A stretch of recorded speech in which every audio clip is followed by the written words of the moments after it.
You probably heard about the circular economy, and you probably wonder how your product design should fit into this circular economy. Do you know which legislation to look out for, and do you know how your product will end up after it's fulfilled its purpose?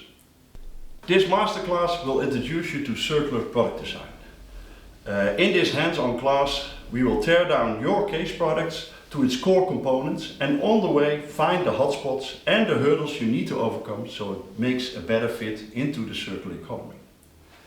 My name is Flipsen, and together with Ruud Balkenende we will introduce you to tools and methods to assess your products on the circularity and teach you redesign strategies to make your product fit better in most of the R strategies, from recycling to refurbishment to repair.